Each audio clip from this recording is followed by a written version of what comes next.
Beaucoup de gens font ce métier, c'est le métier de parent, effectivement. Donc, c'est un métier, il n'y a pas besoin de diplôme, il n'y a pas besoin de qualification précise, il y a pas de notes, à part les notes que nos propres enfants nous donneront. Il n'y a pas d'horaire, il n'y a pas de congé, il n'y a pas de salaire. Voilà, c'est le métier de parent. C'est un métier qu'on apprend quand l'enfant apparaît. L'enfant apparaît et puis tout d'un coup, il n'y a pas de mode d'emploi. On a l'enfant dans les mains comme ça. Et puis, qu'est-ce que j'en fais? Voilà. Donc après, l'enfant évolue, l'enfant rentre à l'école à un moment donné, il est partagé entre l'éducation donnée par les parents et l'enseignement et l'instruction donnée par le corps enseignant. Et puis nous, on se retrouve là avec les émotions des adolescents un jour, parce qu'ils deviennent adolescents, c'est nos chérubins.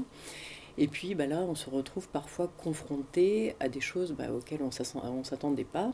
On les éduque effectivement avec tout notre passé, avec l'éducation que nous avons reçue nous-mêmes de nos propres parents.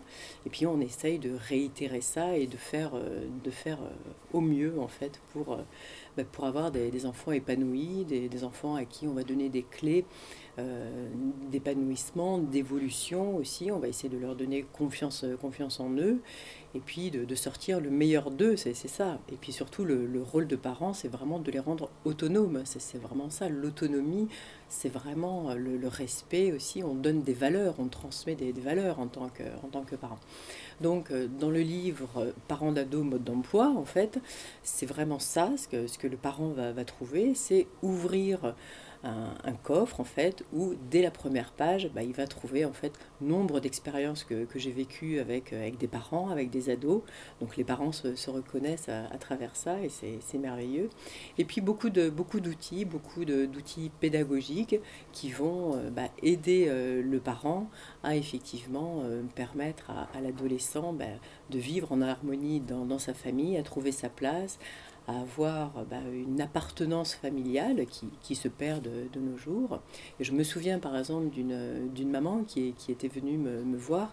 Elle avait deux adolescents et son problème c'est qu'elle n'arrivait pas à dire non. Donc ça c'était vraiment un gros souci et elle sentait en fait une sorte de faiblesse. Et donc dans le livre on retrouve un outil qui s'appelle la méthode cœur qui permet d'analyser ce à quoi on dit oui, ce à quoi on dit non.